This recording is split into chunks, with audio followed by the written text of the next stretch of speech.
Assalamualaikum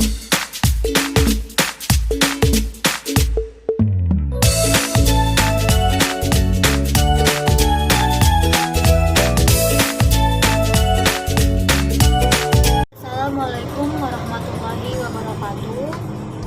Yang terhormat Ibu Junaida MPD selaku dosen pengampu mata kuliah Bahasa Indonesia. Saya Rahma Dani Sandra Nasution dari kelas Biologi 1. Di sini saya akan menampilkan tugas bahasa Indonesia saya mengenai paragraf. A. Hakikat paragraf. Apakah paragraf itu? Paragraf merupakan suatu bagian dari karangan yang di dalamnya terdiri atas beberapa kalimat yang selalu berkaitan satu sama lain, sehingga menjadi satu kesatuan yang utuh membentuk satu pikiran utama. Di dalam paragraf, biasanya terdapat satu kalimat yang menjadi pokok pikiran dari paragraf tersebut, yang biasanya kita kenal dengan kalimat utama. Sebuah paragraf biasanya terdiri dari pikiran, gagasan, atau ide pokok yang dijelaskan dengan kalimat pendukung. Pembuatan paragraf terdiri dari fakta dan opini yang berisi tentang penjelasan berdasarkan kenyataannya yang terjadi, kemudian diberi pikiran penjelas berupa pendapat penulis. Paragraf terdiri dari beberapa kalimat yang memiliki kepaduan yang sesuai dengan inti dari paragraf tersebut. B. Fungsi dan syarat paragraf. 1. Fungsi pembentukan paragraf. Paragraf dibuat oleh pengarang tentunya memiliki beberapa fungsi yang akan memudahkan pengarang tersebut membuat tulisan. Adapun fungsi pembuatan paragraf dikemukakan sebagai berikut. A. Menampung bagian kecil gagasan utama karangan. B. Memudahkan pemahaman jalan pikiran pengarang dengan cara memisahkan pikiran utama yang satu dari yang lainnya. C. Pengarang melahirkan pikiran secara sistematis. D. Pembaca mudah mengikuti dan memahami alur pikiran pengarang. E. Membentuk penggalan-penggalan pikiran pengarang. F. Sebagai tanda pikiran baru dimulai. G. Memungkinkan perhentian lebih lama daripada akhir kalimat dan konsentrasi terhadap pikiran utama. 2. Syarat-syarat pembentukan paragraf. Membuat paragraf, terdapat syarat-syarat pembentukan paragraf agar mempermudah penulis dalam menuangkan ide dan gagasannya dalam penulisan paragraf. Syarat-syarat pembentukan sebuah paragraf ialah A. Kesatuan.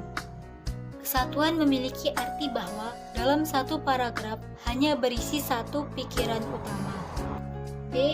Kepaduan atau hubungan antar kalimat dalam satu paragraf berkaitan. C. Isinya harus relevan dengan karangan. D. Pengembangan atau sebuah kalimat utama dalam sebuah paragraf dikembangkan dengan kalimat-kalimat penjelas. Menggunakan bahasa yang baik dan benar. Bahasa yang baik berkaitan dengan ragam, diksi, keefektifan yang pemakaiannya disesuaikan dengan situasi. Sedangkan bahasa yang benar jika sesuai dengan kaidah atau aturan bahasa. C. Unsur paragraf. Pembentukan paragraf yang baik kiranya memerlukan beberapa unsur, yaitu 1. Kesatuan. Kalimat-kalimat dalam satu paragraf harus menggambarkan hubungan dan menunjukkan ikatan untuk mendukung satu gagasan dan pikiran sebagai pokok pikiran. Kesatuan berarti ada hubungan mengenai masalah dan tema dalam pengembangannya. Contoh, tema budaya Indonesia. Keindahan Indonesia beraneka ragam dan tiada batasnya. Indonesia memiliki berbagai budaya yang indah seperti tarian, pakaian tradisional, lagu daerah, adat istiadat, bahasa, dan lainnya. Banyaknya budaya di Indonesia membuat negara ini memiliki semboyan Bhinneka Tunggal Ika, yang artinya berbeda-beda tetapi tetap satu jua. Perbedaan budaya Indonesia dipersatukan dengan adanya bahasa Indonesia. Kedua, koherensi. Kekompakan hubungan antara sebuah kalimat dengan kalimat lainnya yang membentuk satu paragraf. Koherensi atau kepaduan yang baik terjadi hubungan timbal balik antara kalimat yang satu dengan kalimat yang lainnya.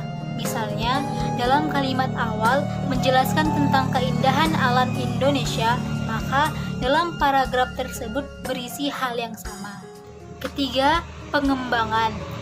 Gambaran mengenai kesatuan dan penyatuan akan jelas terlihat dalam pengembangan paragraf. Informasi dan keterangan yang diberikan ada hubungannya dengan kalimat-kalimat yang harus berkembang dalam paragraf tersebut. D. Kerangka paragraf. Sebelum membuat paragraf, sebaiknya kita menyusun kerangka paragraf. Karena dengan menyusun kerangka paragraf, maka akan mempermudah penulis dalam membentuk sebuah paragraf. Penyusun paragraf sebagai berikut. 1. Terlebih dahulunya kita harus menentukan tema. Setelah menentukan tema, yang kedua, kita harus menentukan ide pokok dengan menuangkan kalimat yang menjadi ide dasar paragraf. Yang ketiga, kita menuliskan kalimat penjelas untuk mendukung ide pokok tersebut. Contohnya, tema kebudayaan, judulnya meningkatkan kebudayaan Indonesia. Paragraf pertama atau pikiran utamanya, mengenal budaya. Pikiran penjelas pertama, adat istiadat. Pikiran penjelas kedua, pakaian daerah, dan pikiran penjelas ketiga, bahasa daerah. Macam-macam paragraf.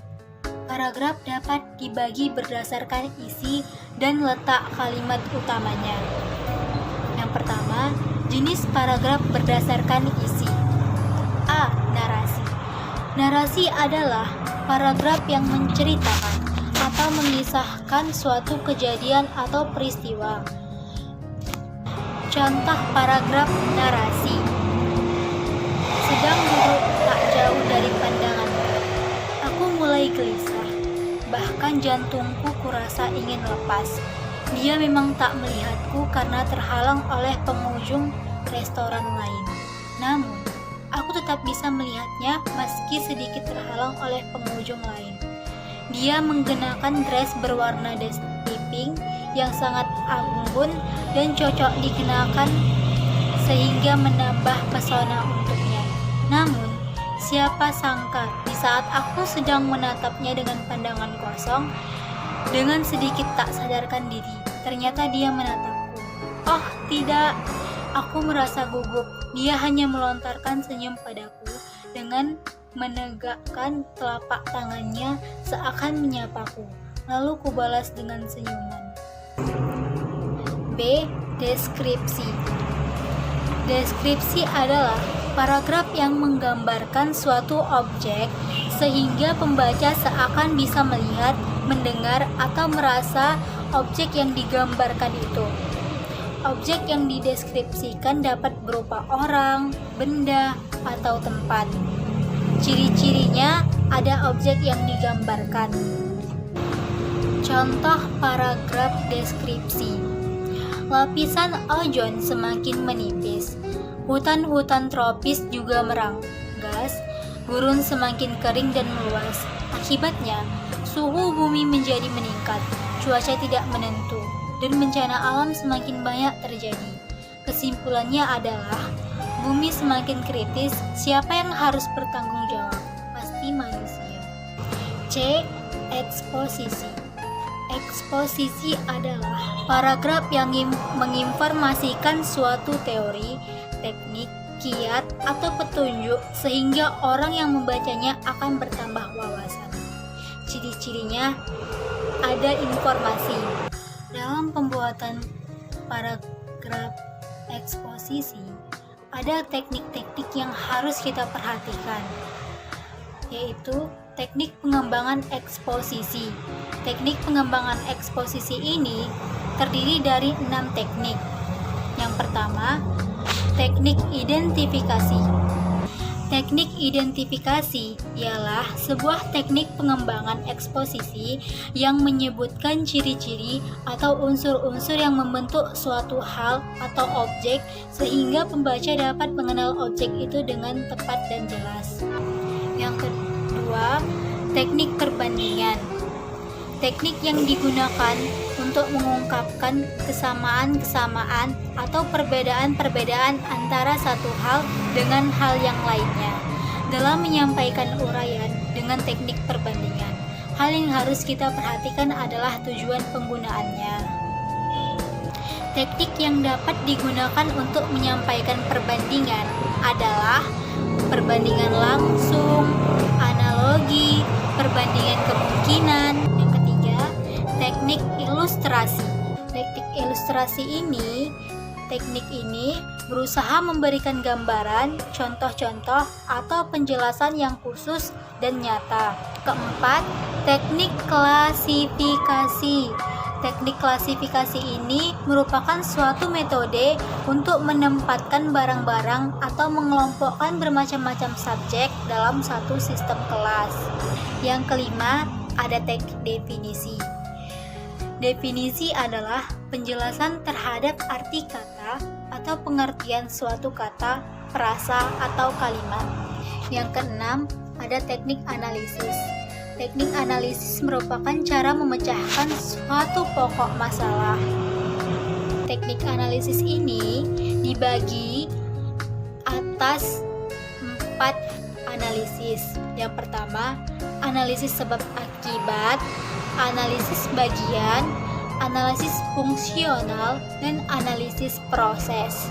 Contoh teks eksposisi yaitu teh manis panas merupakan salah satu minuman yang cocok diminum saat musim hujan yang suhunya cukup dingin. Cara membuat minuman ini pun relatif mudah, di mana cara-cara tersebut adalah: yang pertama, siapkan sejumlah bahan seperti 1 buah teh celup, 2 sendok teh gula, dan air panas secukupnya. Tidak lupa, sediakan juga beberapa alat seperti sendok teh dan juga cangkir. Masukkanlah air panas secukupnya ke dalam cangkir, dan setelah itu masukkan teh celup ke dalamnya.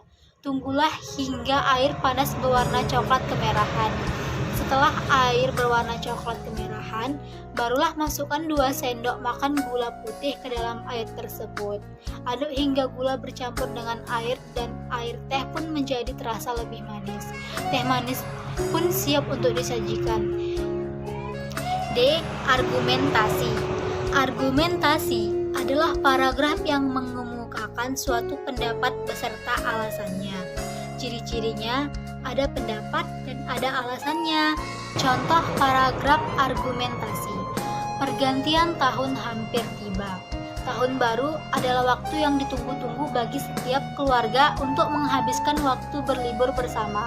Pergantian tahun yang berdekatan dengan tanggal hari Natal, yaitu 25 Desember dan juga libur semester, menjadikan suasana liburan semakin ramai dan meriah. Setiap keluarga pasti akan mempersiapkan rencana liburannya dari jauh-jauh hari. Kebanyakan orang akan memilih untuk menggunakan kendaraan pribadinya untuk berwisata. Hal tersebut mengakibatkan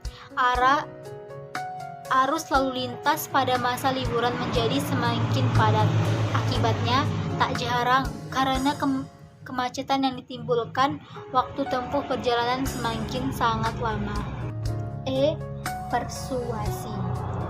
Persuasi adalah paragraf yang mengajak, membujuk, atau mempengaruhi pembaca agar melakukan sesuatu. Ciri-cirinya ada bujukan atau ajakan untuk berbuat sesuatu. Contoh paragraf persuasi. Begadang adalah suatu aktivitas yang buruk yang sering dilakukan banyak orang. Penyebabnya adalah kita pasti akan mengantuk di siang harinya. Dengan kantuk yang berat, maka kita tidak produktif dan kinerja kita menjadi lambat.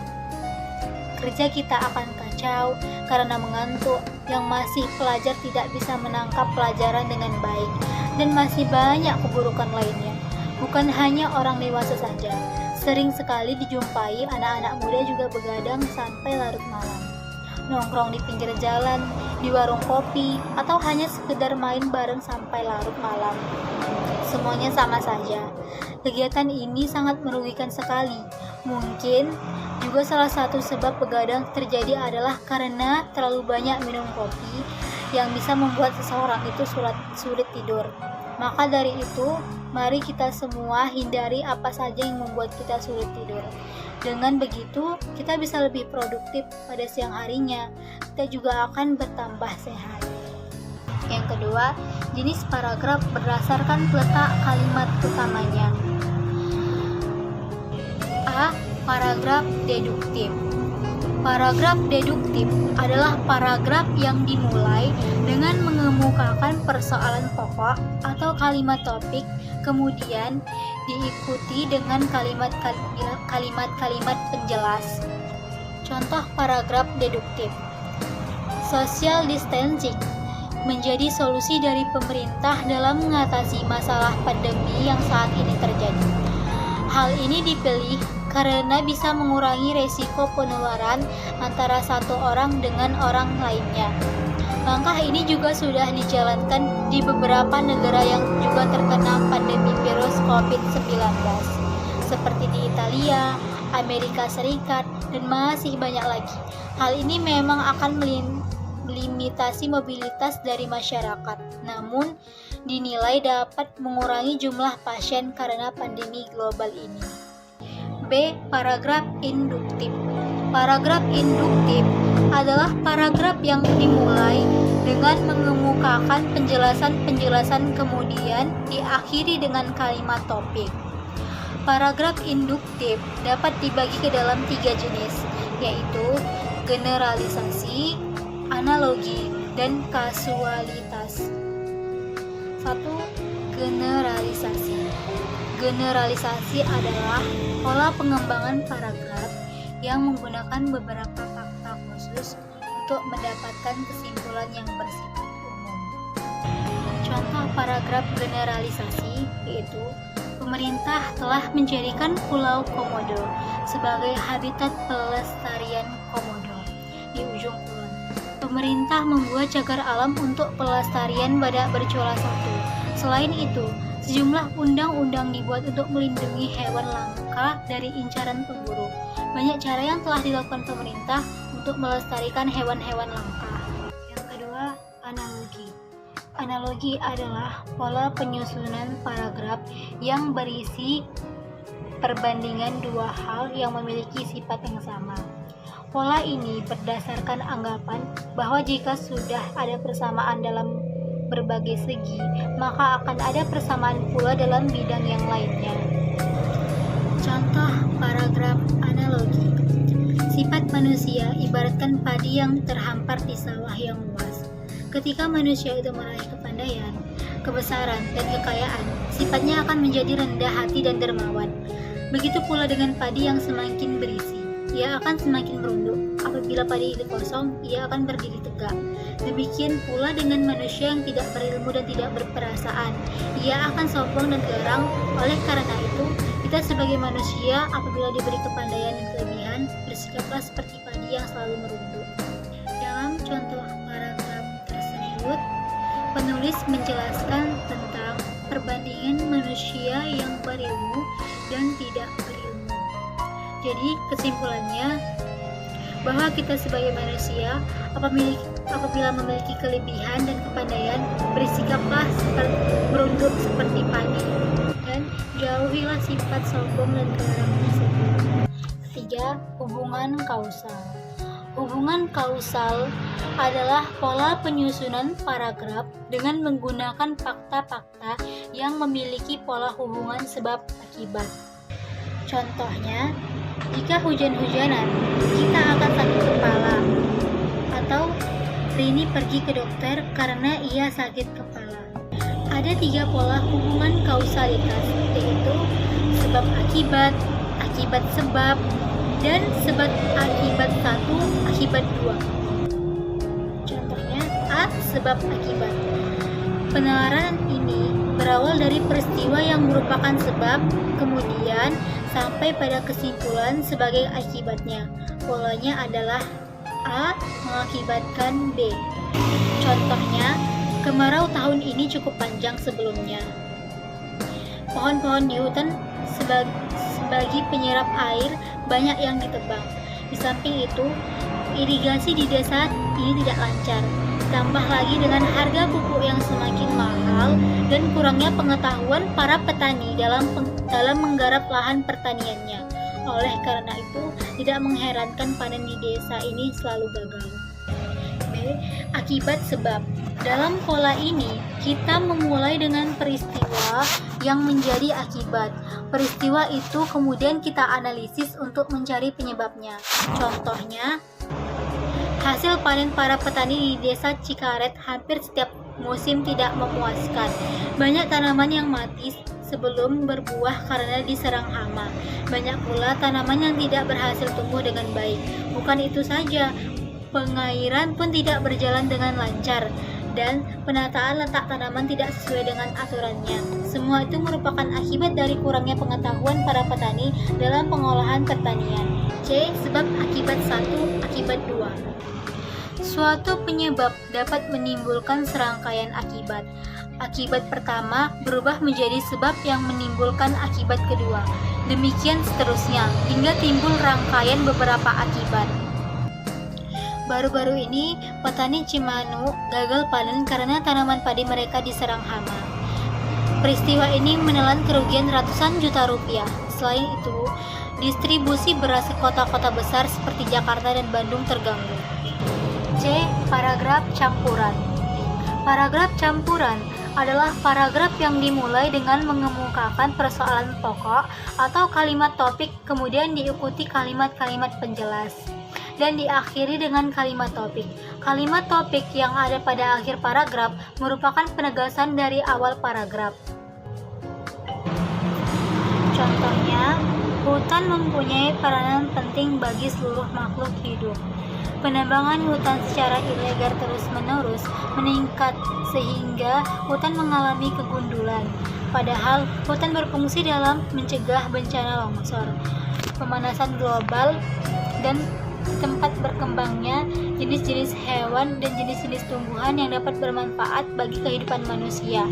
Sebab itu, hutan harus perlu dijaga kelestariannya karena sangat penting dalam berlangsungnya kehidupan manusia, hewan, dan juga tumbuhan. 3. Paragraf berdasarkan fungsinya. Berdasarkan fungsinya, paragraf dapat dibedakan menjadi paragraf pembuka, penghubung, dan penutup. 1. Paragraf pembuka. Paragraf pembuka disebut juga paragraf pendahuluan.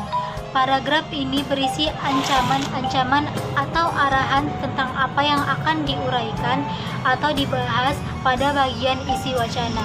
Selain itu, paragraf pendahuluan berisi tentang tujuan dan pembatasan topik pembicaraan. Selain itu, paragraf pembuka mengemukakan hal-hal yang menjadi penarik minat para pembaca. Dengan kata lain, paragraf pembuka itu harus menumbuhkan perasaan ingin tahu para pembaca tentang apa yang diuraikannya selanjutnya. Contoh paragraf pembuka. Tema tentang sampah. Pada umumnya, barang yang sudah menjadi sampah sebaiknya langsung dibuang ke tempatnya. Namun, tahukah Anda bahwa ada sampah yang tidak boleh dibuang ke tempat sampah? Sampah-sampah tersebut adalah sampah-sampah yang termasuk bahan berbahaya dan beracun atau B3. Jika dibuang dan menyentuh air atau tanah, maka bisa dipastikan air dan tanah akan mengalami pencemaran. Lalu, apa saja sampah-sampah tersebut? Serta apakah yang harus kita perbuat terhadap sampah tersebut? 2. Paragraf pengembang. Disebut paragraf pengembang karena paragraf ini berfungsi mengembangkan isi wacana. Isi wacana merupakan pengembangan ide-ide atau subtopik pembicaraan. Contohnya, pengelolaan sampah mesti dilakukan dengan baik, sebab jika tidak, sampah akan menimbulkan penyakit, merusak pemandangan, dan dampak negatif lainnya. Hal ini sesuai dengan yang dianjurkan Bahar. Menurut penuturannya, sampah merupakan bahan padat yang menyebabkan kerusakan nilai estetika lingkungan, pembawa penyakit, polusi, dan dampak negatif lainnya.